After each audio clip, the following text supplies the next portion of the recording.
रातभरि बास बस्यो। अब सैनिकहरू चाहिँ यता बेनीबाट आइराखेको छ भन्ने सूचना पनि आइराखेको थियो। हाम्रो एउटा प्रशिक्षण कार्यक्रमलाई टार्गेट राखेर हामी त्यहाँ पुगेका थियौँ।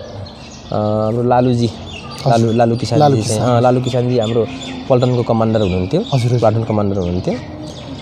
हामी उहाँकै नेतृत्वमा चाहिँ त्यहाँ बसिराखेका थियौँ। हेर्नुहोस् है, प्रत्येक जनताकोमा यसो खाना बाँडेर खाने, अब घर घरमा बाँडिएर जनताकै घरमा बसिरहेका थियौँ। हाम्रो सेन्ट्री चाहिँ तपाईँको तल पाखापानीबाट आउने उकालो बाटोमा सेन्ट्री बसिरहेको थियो। हजुर सैनिकलाई चाहिँ आएपछि सूचना गर्ने, यताउति गर्ने भनेर त्यहाँ बसिरहेको थियो। हेर्नुहोस्, अनि सेन्ट्री बसेको साथी सुतेछ, निदाइहालेछ।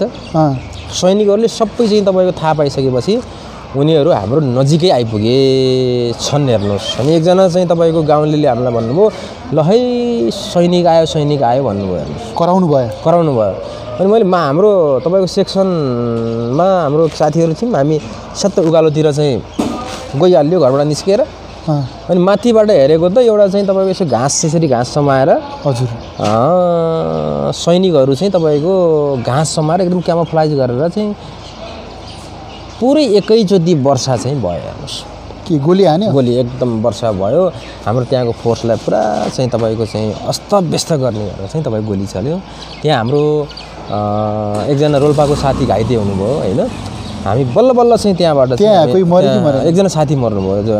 रोल्पाको चाहिँ एकजना साथी हुनुहुन्थ्यो, उहाँको नाम मैले ठ्याक्कै स्मरण गर्न सकिनँ। एकजना साथीलाई छातीमा गोली लाग्यो। त हाम्रो धेरै साथीहरू हुनुहुन्थ्यो त्यहाँ। हामी चाहिँ एकदम आकस्मिक भएकोले त्यहाँबाट ल अब चाहिँ हामी तपाईँहरूले बाँच्नै सकिएन। फायर गर्नुभयो? होइन, फायर पनि भयो तर तपाईँहरूलाई नमस्कार। सूर्योदय न्युज हेरिरहनुभएका तपाईँ सम्पूर्णमा हार्दिक स्वागत छ। म बादल शाही।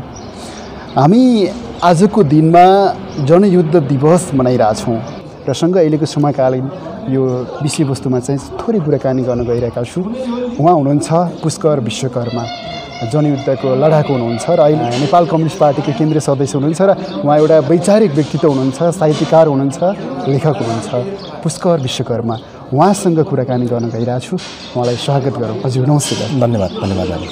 आराम हुनुहुन्छ? एकदम आराम। आज सबैभन्दा पहिला यहाँलाई यो जनयुद्ध दिवसको यो दिनमा छौँ हामी, यहाँलाई धेरै धेरै शुभकामना दिन चाहन्छु। हजुरलाई पनि शुभकामना छ जनयुद्ध दिवसको। हजुर, अनि यो जनयुद्धको दिनहरूलाई तपाईँले सम्झिनु पर्दा कसरी सम्झिनुहुन्छ दाइ?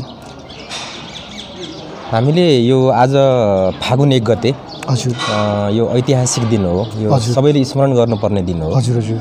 यो दिनलाई हामीले सम्झिँदाखेरि नेपालमा विभेदको अन्त्यको लागि, हजुर, नेपालको सामन्तवादको अन्त्यको लागि, हजुर, नेपालमा जो शोषणमूलक व्यवस्था थियो व्यवस्थाको अन्त्यको लागि एउटा आगो ओकल्ने दिन, हजुर हजुर, अथवा सङ्घर्षको चाहिँ शङ्खघोष गर्ने दिन, हजुर, अथवा स्वतन्त्रताको चाहिँ शङ्खघोष गर्ने दिन, हजुर, अथवा युद्धको शङ्खघोष गर्ने दिन, अथवा उत्पीडित वर्गले आफ्नो अधिकारको लागि चाहिँ एउटा आवाज बुलन्द गर्ने दिनको रूपमा यो जनयुद्ध दिवसलाई खास गरी पर्ने हुन्छ।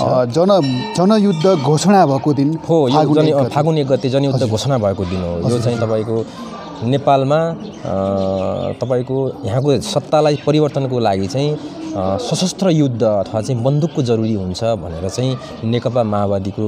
तपाईँ कहिलेबाट माओवादीमा आबद्ध हुनुभयो त? म 2055 सालदेखि पूर्णकालीन रूपमा चाहिँ म माओवादी पार्टीमा एउटा भूमिगत भएर हिँडेँ। हजुर, भूमिगत हुनुभयो? हजुर, म भूमिगत। अनि बन्दुक समातेर हिँड्नु भएन? हो, हामीले चाहिँ अब सशस्त्र युद्धमा भाग लियो र हामी शान्ति प्रक्रिया नआउन्जेलसम्म हामी 2063 सम्म चाहिँ हामी त्यसरी नै युद्धमा भाग लियौँ।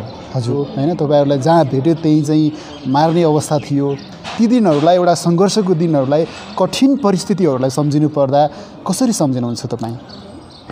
मैले जनयुद्धका ती कठिन दिनहरूलाई सम्झिँदाखेरि एउटा अवसरको रूपमा, हजुर हजुर, वास्तवमा मुक्तिकामी जनताको लागि आफूले सङ्घर्ष गर्ने एउटा अवसरको रूपमा लिन्छु। हुन त जनयुद्धलाई धेरै मान्छेहरूले जनयुद्धमा लागेर अहिले पश्चाताप गर्ने अथवा धेरै कुराहरू पनि हामी सुन्ने गर्छौँ। तर हामी असली योद्धाहरूले के बुझ्नुपर्ने हुन्छ भने नेपालमा हामी जस्ता योद्धाहरू लडेर हामी जस्ता योद्धाहरूले चाहिँ बन्दुक उठाएर मात्र नेपालमा अहिले गणतन्त्रको स्थापनाको लागि ठुलो मद्दत भयो। त्यो अभियानमा अब न कसैले चाहेर फेरि जनयुद्धमा भाग लिन पाउँछन्। हजुर कसैले चाहेर अबका युवा अब जनयुद्ध हुँदैन न चाहेर चाहिँ तपाईँ भाग लिन पाउँछन्। त्यो अनुभव र त्यो अवसर पाउने एउटा कस्तो अनुभव बहुत चाहिँ तपाईँको खुसी लाग्छ भाइ। बन्दुक पट्काउनु भयो तपाईँले? होइन, युद्धमा गइसकेपछि त बन्दुक पट्किने त्यस्ता कुराहरू त स्वाभाविकै भइहाल्यो नि। अनि कतै आक्रमणमा पर्नु भयो कि भएन? म धेरै आक्रमणहरूमा आफै घाइते पनि। कहाँ पर्नु भयो? मैले चाहिँ लगभग 55 पछाडिका चाहिँ पश्चिम नेपालका फौजी लडाइँहरूमा धेरै ठाउँहरूमा भाग लिएको छु मैले। बन्दुकको गोली लागेन तपाईँलाई? म आफै पनि घाइते हो। मलाई चाहिँ तपाईँको आँखामा एउटा छर्रा लागेर मेरो देब्रे आँखा चाहिँ अझै पनि अपरेसन गरेर कमजोर अवस्थामा छ।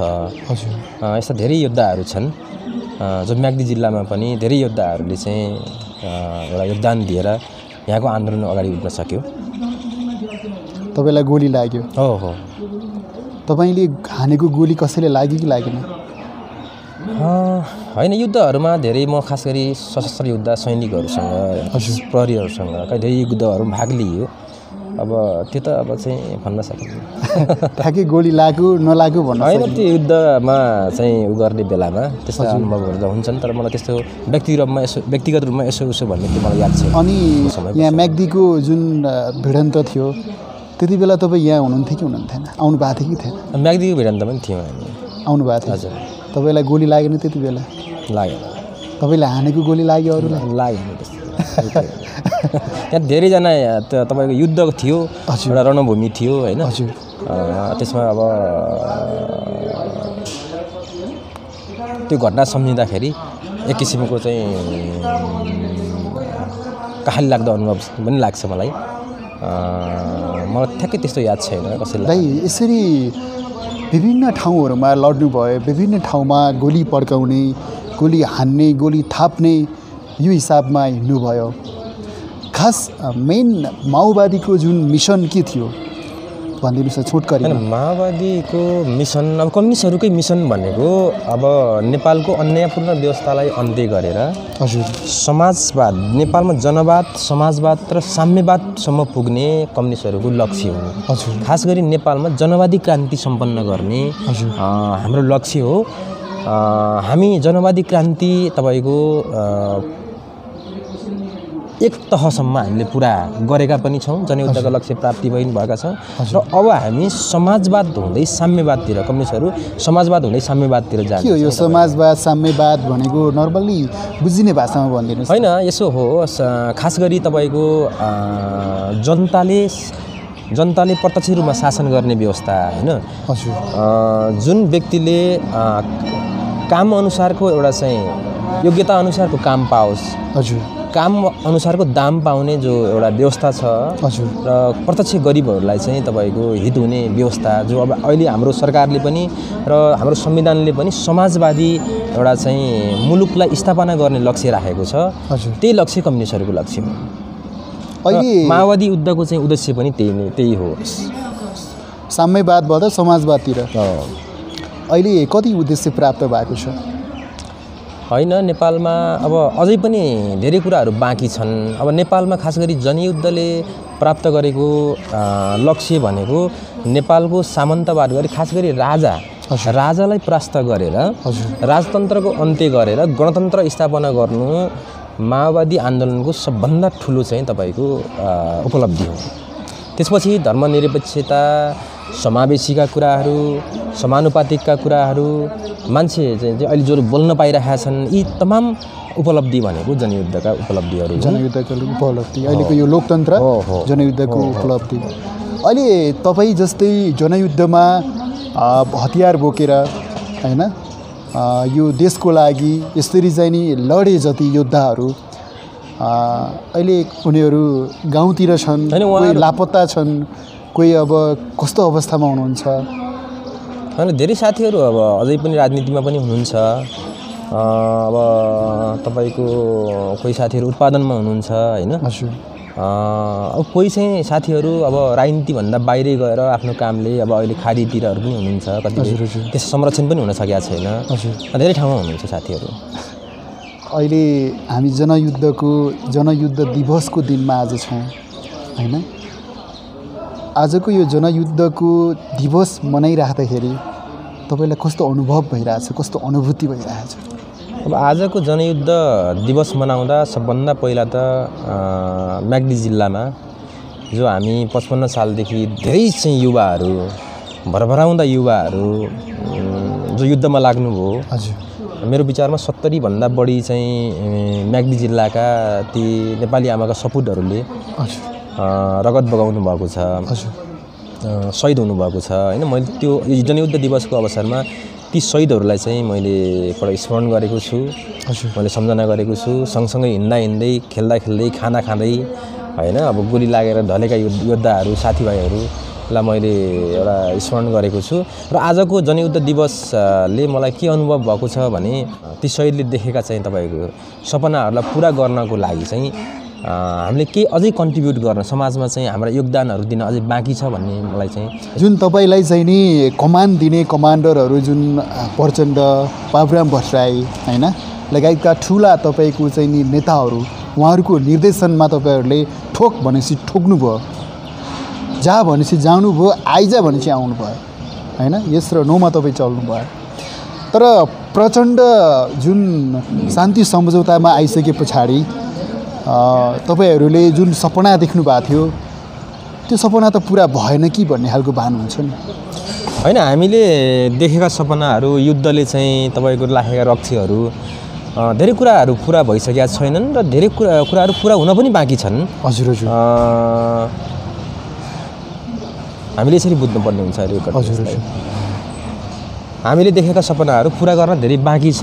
तपाईँको नेता प्रचण्ड त्यति बेला जुन कमान्ड गर्नुभयो उहाँले, अहिले त त्यही हिसाबमा हिँडेको जस्तो लाग्दैन नि? जनताले विश्वास गर्ने छोडे अहिले, के लाग्छ? होइन, यसो छ, कमरेड प्रचण्डले जनयुद्धको बेलासम्म र जनयुद्धलाई एउटा उत्कर्षमा पुर्याउनका लागि धेरै महत्त्वपूर्ण भूमिका निर्वाह गर्नुभयो। त्यति बेला चाहिँ नेतृत्व गर्नुभयो प्रचण्डले। हजुर हजुर।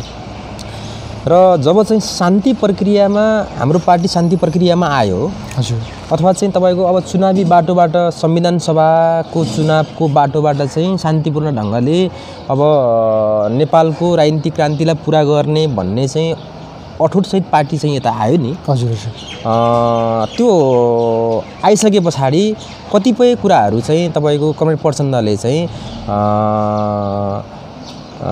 जो नेपाली राजनीतिमा चाहिँ कमरेड प्रचण्डले चाहिँ नेपाली समाजलाई दिनुपर्ने भूमिकाहरू दिन सक्नु भएन भन्ने पनि हामीलाई चाहिँ लागिरहेको छ। हजुर हजुर।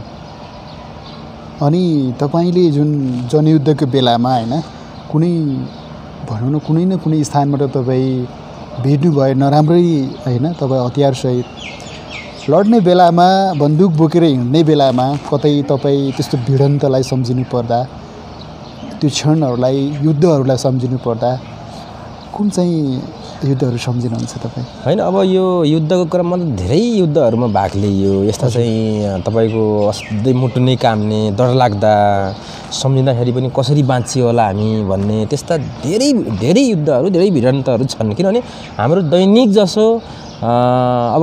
जसो भिडन्तहरू, सेनासँग भेट हुने, भिडन्त हुने, लुकीछिपी हिँड्ने, रातमा हिँड्नुपर्ने धेरै घटनाहरू धेरै छन् हामीसँग। तपाईँले मलाई चाहिँ अब यो ठ्याक्कै चाहिँ यो युद्धको घटनाहरूलाई स्मरण गर भन्नुभयो। त्यो मलाई यसो गर्दाखेरि एउटा घटना जो हामी थाराखानीमा हामी माथि सैनिकहरूले आक्रमण गरे। ठाडाखानी भन्नाले म्याग्दीको थाराखानी। हजुर हजुर, पाखापानी थाराखानी हो, पाखापानी थाराखानी। त्यो घटना चाहिँ तपाईँको मलाई एकदम दिमागमा, दिमागमा चाहिँ घुम्छ। त्यति बेला कस्तो थियो भन्दाखेरि अब हामी यता तपाईँको चाहिँ पाखापानीतिरबाट चाहिँ पाखापानी होइन, हामी यता दुखुतिरबाट चिमखोला जाने भनेर चाहिँ हामी हिँडिरहेका थियौँ। हजुर हजुर। हाम्रो सैनिकको फोर्स पनि थियो, सेनाको, जनमुक्ति सेनाको फोर्स पनि थियो, हाम्रा अन्य कार्यकर्ताहरू पनि हुनुहुन्थ्यो। हजुर। अनि हामी बास चाहिँ अब थाराखानीमा बस्ने भन्ने चाहिँ हाम्रो निधो भयो। हजुर। रातभरि बास बस्यो। अब सैनिकहरू चाहिँ यता बेनीबाट आइराखेको छ भन्ने सूचना पनि आइराखेको थियो। हाम्रो एउटा प्रशिक्षण कार्यक्रमलाई टार्गेट राखेर हामी त्यहाँ पुगेका थियौँ।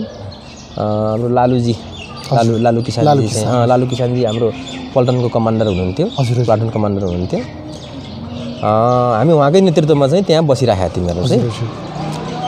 प्रत्येक जनताकोमा यसो खाना बाँडेर खाने, अब घर घरमा बाँडिएर जनताकै घरमा बसिरहेका थियौँ। हाम्रो सेन्ट्री चाहिँ तपाईँको तल पाखापानीबाट आउने उकालो बाटोमा सेन्ट्री बसिरहेको थियो। हजुर हजुर। सैनिकलाई चाहिँ आएपछि सूचना गर्ने, यताउति गर्ने भनेर त्यहाँ बसिरहेको थियो हेर्नुहोस्। अनि सेन्ट्री बसेको साथी सुतेछ, निदाइहालेछ। सैनिकहरूले सबै चाहिँ तपाईँको थाहा पाइसकेपछि उनीहरू हाम्रो नजिकै आइपुगेछन् हेर्नुहोस्। अनि एकजना चाहिँ तपाईँको गाउँलेले हामीलाई भन्नुभयो, ल है सैनिक आयो भन्नुभयो हेर्नुहोस्। कराउनु भयो। अनि मैले हाम्रो तपाईँको सेक्सनमा हाम्रो साथीहरू थियौँ, हामी सबै उकालोतिर चाहिँ गइहाल्यो घरबाट निस्केर। अनि माथिबाट हेरेको त एउटा चाहिँ तपाईँको यसो यसरी घाँस समाएर, हजुर, सैनिकहरू चाहिँ तपाईँको घाँस समाएर एकदम क्यामोफ्लाइज गरेर चाहिँ पुरै एकैचोटि वर्षा चाहिँ भयो हेर्नुहोस्। के गोली हान्यो? गोली एकदम वर्षा भयो। हाम्रो त्यहाँको फोर्सलाई पुरा चाहिँ तपाईँको चाहिँ अस्तव्यस्त गर्ने भनेर चाहिँ तपाईँको गोली चल्यो। त्यहाँ हाम्रो एकजना रोल्पाको साथी घाइते हुनुभयो होइन। हामी बल्ल बल्ल चाहिँ त्यहाँबाट एकजना साथी मर्नुभयो। रोल्पाको चाहिँ एकजना साथी हुनुहुन्थ्यो, उहाँको नाम मैले ठ्याक्कै स्मरण गर्न सकिनँ। एकजना साथीलाई छातीमा गोली लाग्यो। हजुर। त हाम्रो धेरै साथीहरू हुनुहुन्थ्यो त्यहाँ। हामी चाहिँ एकदम आकस्मिक भएकोले त्यहाँबाट ल अब चाहिँ हामी तपाईँहरूले बाँच्नै सकिएन। फायर गर्नुभयो? होइन, फायर पनि भयो तर तपाईँहरूले चलाएको गोली लागेन? होइन, त्यस्तो भयो, उनीहरूलाई केही भएन।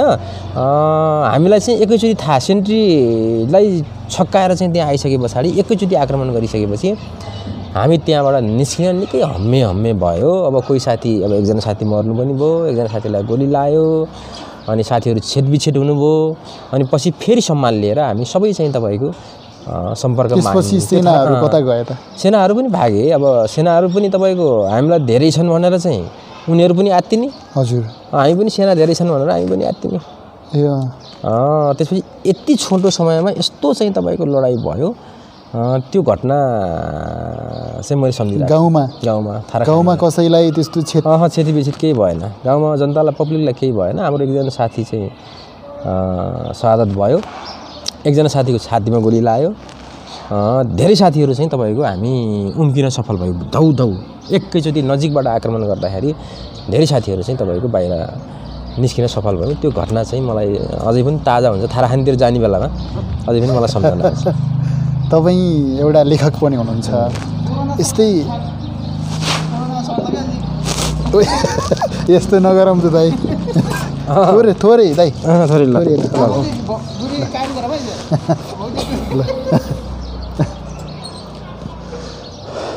है मामा। तपाईँ लेखक पनि हुनुहुन्छ, साहित्यकार। यो अहिलेको जुन मैले हेर्छु तपाईँको किताबहरू होइन, मालचरी नामको जुन किताब छ, तपाईँले अहिले यो एउटा भनौँ न त्यहाँ भएको कुनै धेरै घटनाहरूमध्ये एउटा घटना भनौँ, यो एउटा घटना तपाईँले यहाँ सुनाउनु भयो। त्यो मालचरी पनि लेख्नु भएको छ। तपाईँ एउटा लेखक भएर पनि होइन, लेखनको क्षेत्रमा पनि हुनुहुन्छ। मालचरी लेख्ने मनसाय मानसिकता कसरी भयो तपाईँलाई? होइन, अब म खास चाहिँ यो लेख्न कहिलेदेखि सुरु गरेँ भन्दाखेरि म घरमा जब पुलिसहरूले चाहिँ मलाई खोज्दै जाने, अब विद्यार्थी सङ्गठनमा लागिसके पछाडि पुलिसहरूले चाहिँ तपाईँ खोज्दै जाने। अब धेरै चाहिँ तपाईँको अब समाजमा त्यस्ता व्यक्तिहरूबाट पनि अलिकति थ्रेट हुँदै जाने, अलिकति बढी तपाईँको अप्ठ्यारो स्थिति भइसकेपछि म भूमिगत हुनुपर्ने स्थिति आयो। हजुर। घरै छोडेर हिँड्नुपर्ने स्थिति आयो। अनि मलाई मेरो आमाले चाहिँ, मेरो मावली चाहिँ गाउँ दडुवा हो कि। हजुर। मेरो आमाले चाहिँ त्यो दडुवामा लगेर मेरो आमाले नै मलाई बिदाई गरेर युद्धमा पठाउनु भयो। किनभने घर बसेपछि छोरा बाँच्ने हो या बाँच्ने होइन, पुलिसले लगेर अब मार्नुभन्दा त त्यहाँ धेरै घटनाहरू घटिरहेका थिए।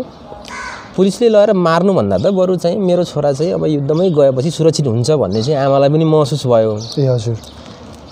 त्यसपछि म चाहिँ तपाईँको त्यहाँबाट चाहिँ म साथीहरूको सम्पर्कमा गएँ। त्यो दिन रात चाहिँ तपाईँको म घर छोडिसकेपछि अब आमाहरू कस्तो भयो, कस्तो महसुस भयो? हो त्यही त नि, आमाले बिदाई गर्नुभयो। म कहीँ अब केही लक्ष्यको लागि जाँदैछु भन्ने पनि लाग्यो। तर जब म रातमा सिमलचौर हाम्रो कमरेड नन्द खड्काको घरमा चाहिँ म बास बसेको थिएँ राति एक्लै। अब होइन म त सानो उमेरमा चाहिँ हिँडियो नि। कति वर्षमा? म 15 वर्षमा हिँडेको हेर्नुहोस्। हजुर। अनि सानो उमेरमा हिँडियो। राति सुत्ने बेलामा मलाई घर परिवारको चाहिँ याद आयो हेर्नुहोस्। हजुर। अनि घर परिवारको याद आयो। अनि म चाहिँ तपाईँको सानै उमेरमा चाहिँ म केही देशको लागि केही गर्छु भनेर निस्केको थिएँ। अनि त्यसपछि मलाई निन्द्रै लागेन।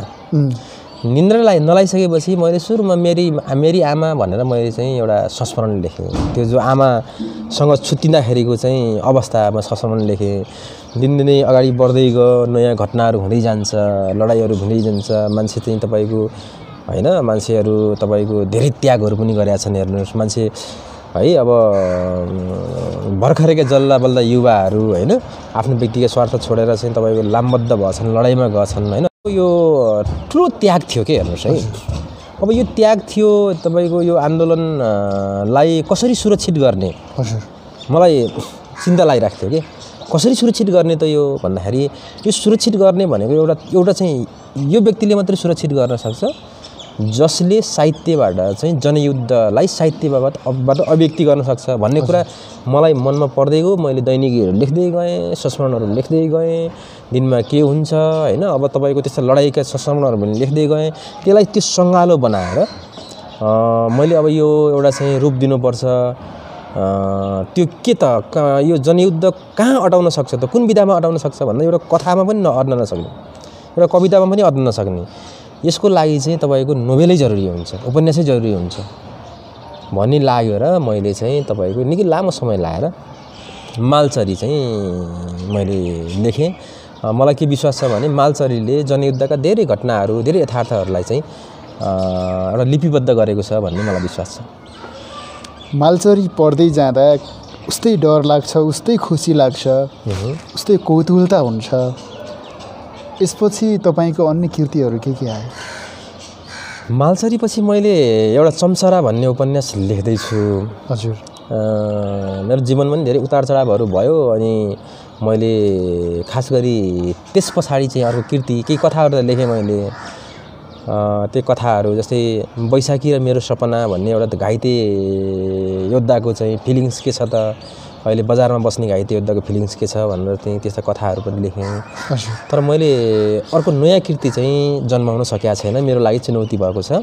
र मैले फेरि एउटा जनयुद्धको छापामार एउटा गाउँले महिला जो चाहिँ चम्चरा छिन्, उनको शान्ति प्रक्रिया, लडाइँदेखि शान्ति प्रक्रियामा कस्तो अनुभव भयो त होइन। एउटा गाउँमा भर्खरै पढ्दै चाहिँ स्कुल छोडेर पढ्दै शिक्षा दीक्षा हासिल गर्दै घर छोडेर जो जनयुद्ध भनेर समाज परिवर्तन भनेर घर छोडेर लागिन्। हजुर। लागिसकेपछि अब शान्ति प्रक्रिया भयो। शान्ति प्रक्रियामा तपाईँको एडजस्ट हुनको लागि चाहिँ कतिपय समस्याहरू पनि भयो। हजुर। त्यो योद्धाहरूलाई शिक्षा भएन होइन, अब समाजमा कसरी एडजस्ट हुने भन्ने ज्ञान भएन। त्यो नारीको एउटा कथा मैले चम्चरा भन्ने चाहिँ लेख्दैछु। अब लाग्छ मैले छिट्टै जनयुद्धको ताका हिँडेको ती कुराहरू चाहिँ अहिले नपाएको हो त्यस्तो खालको कुरालाई चाहिँ लिएर हो छापामारको कुरा हो। त्यो छापामारको महिला छापामार चाहिँ खास गरी शान्ति प्रक्रियामा आउँदाखेरि तपाईँ ठ्याक्कै अब निरन्तर डेली चाहिँ लेख्नुहुन्थ्यो त्यति बेला र अहिले चाहिँ तिनै कुराहरूलाई समेट्दाखेरि मालचरी बन्यो भनेपछि दैनिक लेख्न पर्दो रहेछ। आजभोलि कतिको लेख्नुहुन्छ?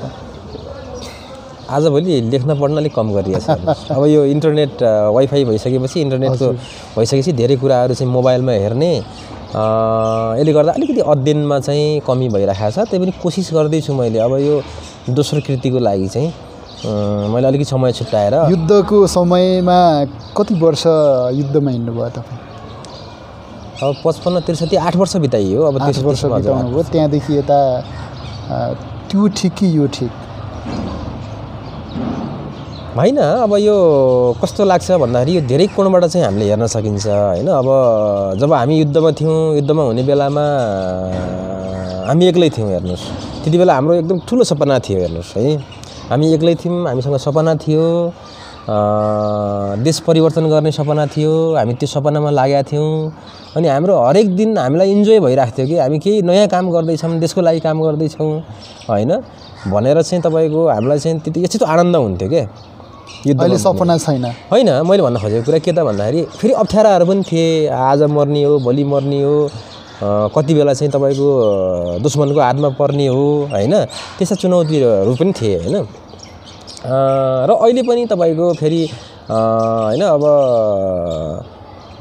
हिजोको दिन कष्टपूर्ण हुँदै पनि एउटा आनन्दका दिनहरू पनि त्यस्तो पनि थियो कि युद्धको दिनहरू हैन अब हिजोको तुलनामा त अब अहिले त धेरै आनन्द छ नि अहिले आनन्दै छ हैन आनन्द छ अब अहिले त्यस्ता भौतिक कठिनाइहरू छैन मानसिक यातनाहरू छैन हैन अब यसो गर्ने हामीले कुन ठिक भन्दाखेरि हामीले त्यति बेला त्यही ठिक र यति बेला यही ठिक भन्नुपर्ने हुन्छ हैन जब अहिले त्यति बेलाको ठिक भन्ने हैन त्यति बेला अहिलेको ठिक भन्ने यसो हुँदैन जति त्यति बेला हामी चाहिँ अब युद्धमा समावेश भइयो त्यही ठिक छ त्यो जीवन नै राम्रो थियो र अब अहिले हामीले यही जीवनलाई नै राम्रो मान्नुपर्ने हुन्छ अहिले तपाईहरुको जुन वैद्य विप्लव बाबुराम भट्टराई अनि प्रचण्ड सबै एकै ठाउँमा हुनुहुन्थ्यो तपाईहरुको त्यो युद्ध कालबाट शान्ति प्रक्रियामा आइसकेपछि एउटा ठुलो दल पनि बन्यो नेपाल कम्युनिस्ट पार्टी माओवादी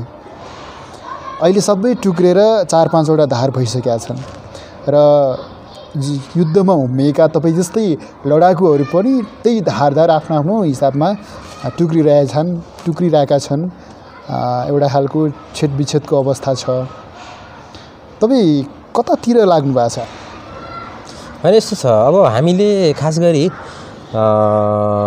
हामी जब माओवादी शान्ति प्रक्रियामा आयो नि हजुर शान्ति प्रक्रियामा आइसके विभिन्न धारमा विभिन्न चाहिँ तपाईको समूहमा विभक्त भयो हैन हजुर कमरेड चाहिँ बाबुराम भट्टराई चाहिँ ले एउटा पार्टी खोलेर जानुभयो कमरेड मोहन वैद्यले अर्को पार्टी खोलेर जानुभयो अनि विप्लव कमरेडले आफ्नो चाहिँ तपाईको चाहिँ पार्टी खोलेर जानुभयो यो सबै कारण के हो भन्दाखेरि मान्छेले कसरी सोच्छ यो समाजलाई रूपान्तरण गर्नको लागि कसरी कुन तरिकाले रूपान्तरण गर्न सकिन्छ भन्ने सोच्छ त्यो सोचाइको आधारमा विचारको आधारमा हामी एक हुने हो त्यसो हो भने त अब झन् धेरै नै टुक्रा हुँदै जान्छ हो हैन अहिले त एकताको आवश्यकता छ तपाई अघिको प्रश्नलाई क्लियर गरिदिनुस् तपाई कताको कुन धारमा अहिले हुनुहुन्छ हैन अहिले चाहिँ हैन हामी अब नेपाल कम्युनिस्ट पार्टीमै छौं नेपाल कम्युनिस्ट पार्टी नेकपामै छौं अहिले हैन हामी अहिले पछिल्लो समय फेरि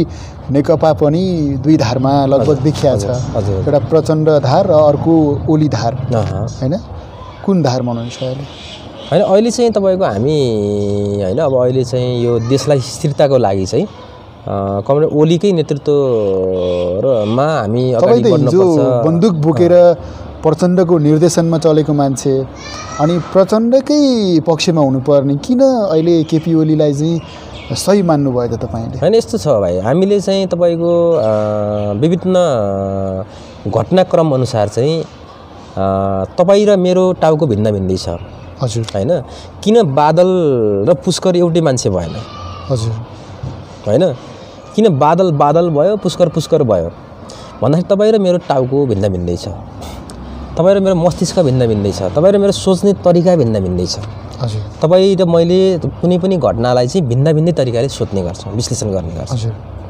समाजमा घटना घटिसकेपछि त्यसलाई चाहिँ आफ्नो तरिकाले किन विश्लेषण गर्छौं भन्दा तपाई र म फरक हौं तर प्रचण्डजी हामी एउटै मान्छे होइनौं हामी फरक मान्छे हौं फरक टाउको भएको हो फरक टाउको भएको मान्छे फरक ढंगले चाहिँ तपाईको हामीले समाजलाई अध्ययन गर्ने अहिलेको प्रधानमन्त्री केपी शर्मा ओली र तपाईको टाउको पनि त फरक हो नि अनि यसो छ अब हामीले हो फरक भएको हुनाले अहिले चाहिँ हाम्रो मिल्यो मलाई के चाहिँ तब अनुभव भयो त भन्दाखेरि अहिले मैले के यो सन्दर्भमा के सोचे त भन्दाखेरि चाहिँ अहिले तपाईको नेपालमा स्थिरताको लागि चाहिँ कमरेड केपी ओलीले एउटा स्ट्रङ चाहिँ आफ्नो एउटा चाहिँ तपाईको धारणालाई अगाडि बढाएर एउटा तपाईँबाट एउटा क्लियरिफाई आएन कि एकदम क्लियर आएन कि केपी ओलीको धारमा तपाईँ किन लाग्नु भएको छ एकदम क्लियर गरिदिनुहोस्। मैले भने नि तपाईँलाई केपी ओलीको मैले भने कि अहिले तपाईँको खास गरी कम्युनिस्टहरू नेकपा माओवादी र नेकपा एमाले जो एकता भइसकेपछि यो देशमा धेरै मान्छेहरूको सोचाइ चाहिँ यो एकतालाई कायम गरेर नेपालमा कम्युनिस्टहरूलाई अझै मजबुत गरेर अगाडि बढ्नुपर्छ भन्ने चाहिँ तपाईँको आम जनताको चाहिँ चाहना छ, सोचाइ छ। हजुर। अब यसमा चाहिँ तपाईँको अहिले मैले के देखेँ त भन्दाखेरि चाहिँ जो बिचमा आएर किचलोहरू भयो, अन्तरसङ्घर्षहरू भयो, जो चाहिँ तपाईँको कम्युनिस्ट पार्टीलाई विभक्त गर्नको लागि चाहिँ अहिलेको तत्कालीन नेतृत्वहरूले चाहिँ जो आफ्ना गतिविधिहरू गरे, त्यो गतिविधि गर्दाखेरि चाहिँ मैले तपाईँको चाहिँ नि अहिलेका नेतृत्वहरूमा कमरेड केपी ओलीले चाहिँ तपाईँको यो देशलाई अगाडि बढाउनको लागि चाहिँ हैन शान्ति र समृद्धिलाई अगाडि बढाउनको लागि चाहिँ कमरेड ओली इमान्दार भएको चाहिँ मैले महसुस गरेँ। त्यसो भए प्रचण्ड तपाईँले बदनामी देख्नुभयो, बदमासी देख्नुभयो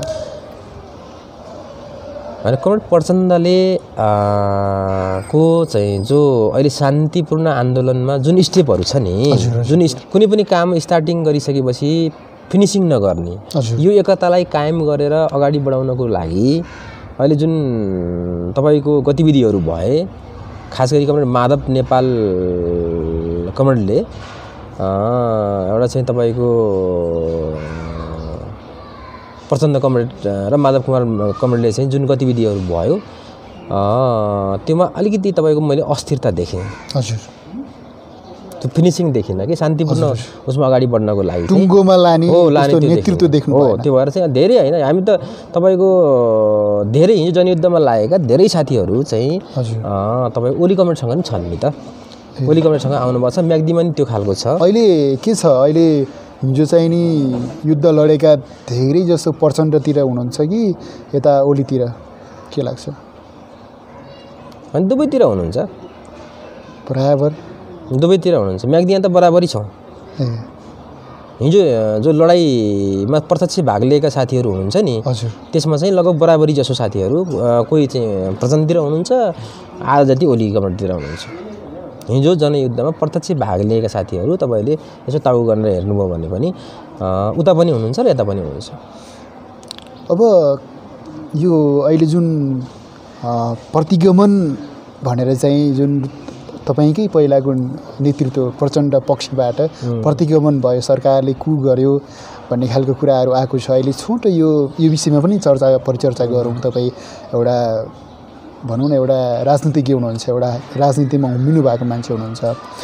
जुन प्रतिगमन गरेको हो के लाग्छ तपाईँलाई चाहिँ नि केपी ओलीले अहिले संविधान चाहिँ अब सभा विघटन गरेर कु गरे हो कि अथवा त्यो सही गरे हो कि अब देशले कस्तो मोड लिन्छ तपाईँले के लाग्छ? यस्तो हो, अब कमरेड केपी ओलीले संसद विघटन गरेर कमरेड केपी ओलीले राजालाई लहर बुझाएको भए होइन, अथवा नयाँ चाहिँ कुनै त्यस्तो प्रतिगमनकारी चाहिँ तपाईँको घोषणाहरू गरेको भए होइन, यसलाई प्रतिगमन भन्न पनि मिल्थ्यो। संसदीय व्यवस्थामा अब मध्यावधि निर्वाचन गर्ने होइन, मध्यवर्ती निर्वाचन गरेर फेरि जनतामा जाने भन्ने कुरा चाहिँ त्यो धेरै नौलो कुरा हो। विघटन त गलत होइन र?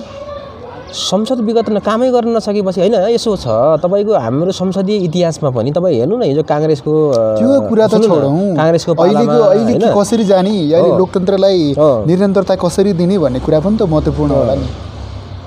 त्यो भएर चाहिँ संसद विघटन प्रतिगमन होइन, कुरा भन्नुभयो। संसद विघटन प्रतिगमन होइन। अबको निकास भनेको के त भन्दाखेरि जनताकोमा फेरि पनि जाने, जनताले जे भन्छन्। त्यसो भए चुनाव हुन्छ कि हुँदैन?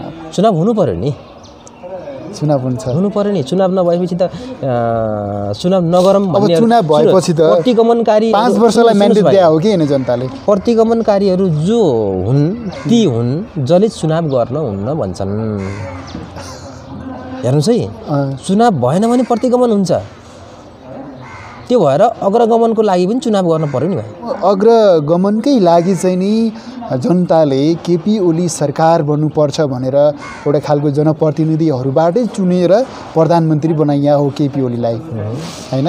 अनि 5 वर्ष चाहिँ सरकारको म्यान्डेट हुन्छ, काम गर्ने अवधि हुन्छ भनेर भन्यो कि होइन। अनि 5 वर्ष नपुग्दै चाहिँ नि फेरि चुनाव गर्नुपर्छ भनेर अरबौँ चाहिँ नि खर्च हुँदाखेरि फेरि अर्को सरकार लोकतन्त्रमै अर्को सरकार बन्दाखेरि केपी ओली नै बन्नु होला अथवा अर्को नेतृत्व बन्नु होला, उहाँहरूले पनि 2 वर्षपछि ल चुनाव गर्ने भन्नु होला। यस्तो अवस्थामा त फेरि देश त अगाडि बढ्न सक्दैन। तपाईँ देखिराख्नु भएको छ होइन। अब दुईवटा कुरा हुन्छ कि एउटा केपी ओलीले काम गर्न सक्नु भएन कि दिएन, दुईवटा बहस छ के। र अहिले मैले त के भन्छु भने नि, अब अरूले के भन्नुहुन्छ मलाई थाहा छैन, तर मैले अहिले कम्युनिस्ट पार्टीको बहुमतको सरकार थिएन। अहिले त के थियो भन्दाखेरि दुई तिहाई वैधानिक रूपमा देखावटी रूपमा 2 तिहाई थियो हजुर।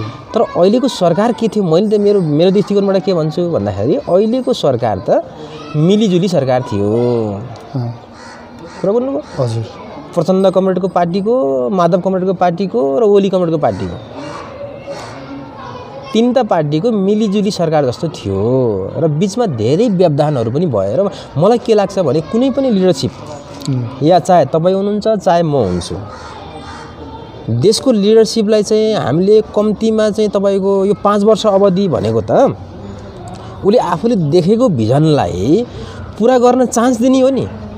ओलीले चाहिँ सक्नु भएन भने 5 वर्ष पछाडि त हामी चुनावमै जाने हो। 5 वर्षपछि त तपाईँको प्रचण्डजी पनि फिल्ममा जानुहुन्छ, माधव कुमार नेपाल पनि फिल्ममा जानुहुन्छ। 5 वर्ष पछाडि हो नि त्यो कुरा के हो भने मान्छेले त्यो भन्दा 5 वर्ष नपुग्दै हो। मैले भनेको के त भन्दाखेरि त्यो नेतृत्वलाई त्यो काम गर्न दिएन।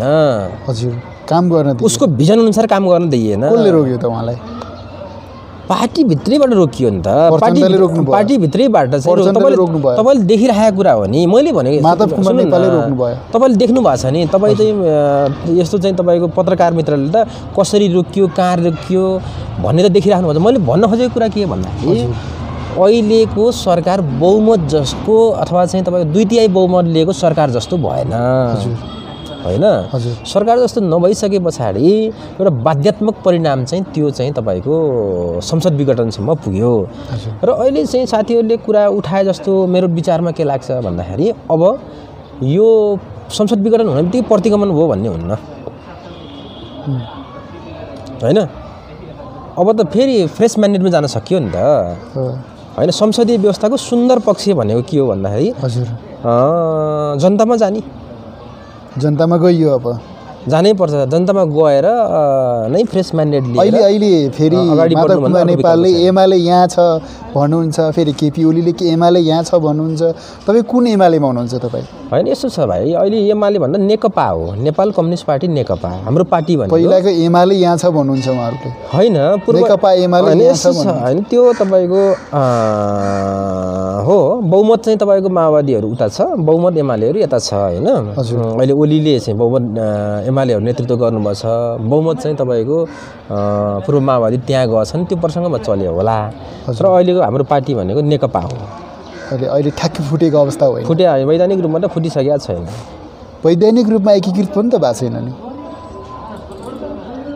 अनि मनोविज्ञान त अब टुक्रिसकेको छ होइन। हजुर, तर तपाईँको मनोविज्ञानहरू टुक्रिया छ आफ्नो कार्यक्रम। नेकपा वैधानिक रूपमा एकता नभइकन वैधानिक रूपमै फेरि टुक्रिया होइन हो। होइन, एकताका चाहिँ सम्पूर्ण कार्यभारहरू चाहिँ पुरा नगरिकन हजुर फेरि एउटा टुक्रियो। त्यो हाम्रो सबै कार्यकर्ताहरूको लागि एउटा विडम्बना होइन। नेपालीहरू अब कतिपय अब भनौँ न विचारहरू फेरि कस्तो छ भने अब राजा आउनुपर्छ होइन, अनि केपी ओली राजावादी हुनुहुन्छ अनि राजा ल्याउनुहुन्छ अब भन्ने खालको आरोप पनि छ। के लाग्छ तपाईँलाई? होइन, त्यो आरोप चाहिँ मलाई निराधार लाग्छ। हजुर, केपी ओली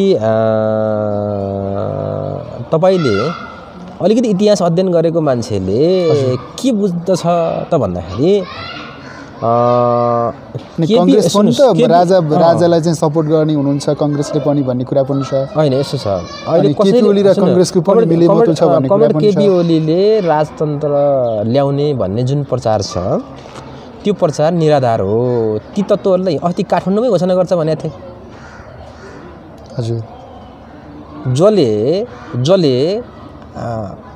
अध्यक्ष कमरेड केपी ओली नि भन्नुभयो नि जले आफ्नो आधा जीवन राजतन्त्रकै विरुद्धमा लडिरहेको छ हजुर भने त्यो मरिसकेको सकिसकेको गलिसकेको राजतन्त्रलाई फेरि फर्काएर ल्याउने भन्ने हुन्छ मलाई चाहिँ त्यो लाग्दैन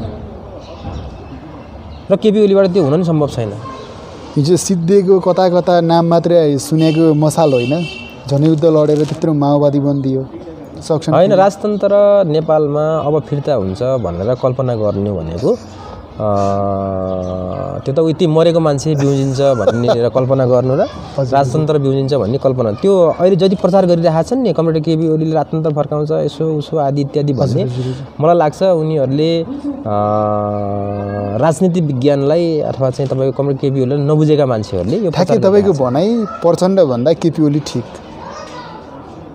हो नि त्यही भएर त हामी चाहिँ केपी ओलीसँग लागिराखेका छ अब देशले कस्तो खालको परिस्थितिलाई गुजार्नुपर्छ अब कस्तो मुडमा जान्छ अब देश अब अहिले त पुरै आन्दोलन छ देशमा हैन प्रतिगमनको विरुद्धमा भनिरहेछन् अर्को फेरि अब हाम्रो सरकार पक्षको यस्तो छ दम भनेर फेरि सडकमा देखाइरहेछन् अब नागरिक आन्दोलन भइरहेछ बलात्कार हत्या हिंसा बढिरहेछ हैन यो त अहिलेको जुन हाम्रो लोकतन्त्रमा आएको संविधानले पनि राम्रोसँग काम गर्न नसकेको लागू गर्न नसकेको जस्तो पनि देखिया छ समग्रमा अब देश कता जान्छ भन्दिनुस् होइन अब मेरो विचारमा अब सम्पूर्ण जो देशलाई स्थिरता चाहनेहरूले हजुर अब हामीले सर्वोच्च अदालतको चाहिँ निर्णय पर्खिने हजुर निर्णय पर्खिसके पछाडि मलाई लाग्छ सर्वोच्च अदालतले पनि अब फेरि नयाँ जनादेशको लागि अथवा चुनावको लागि चाहिँ फैसला गर्छ भन्ने मलाई विश्वास लागेको छ र अब सम्पूर्ण चुनावमा अदालतले कता फैसला गर्छ होला त्यो त हामीले पर्खेर हेर्ने हो नि कहाँ फैसला गर्छ केपी ओलीतिर हुनुहुन्छ केपी ओलीतिर अब गर्छ कि कमरेड प्रचण्ड प्रधानमन्त्री हुनुहुन्न फेरि जान्छ त्यो फेरि अब अर्को हातमा जान्छ फेरि अर्को चाहिँ तपाईँको खिचतानी सुरु हुन्छ अर्को लडाइँ सुरु हुन्छ अर्को किनबेच सुरु हुन्छ अर्को विकृति सुरु हुन्छ त्यो भएर चाहिँ अब यतातिर जानुभन्दा अब हामी चाहिँ अब फ्रेस म्यान्डेट लिने जनताले त हेरिरहेको छ नि वाच गरिरहेको छ नि त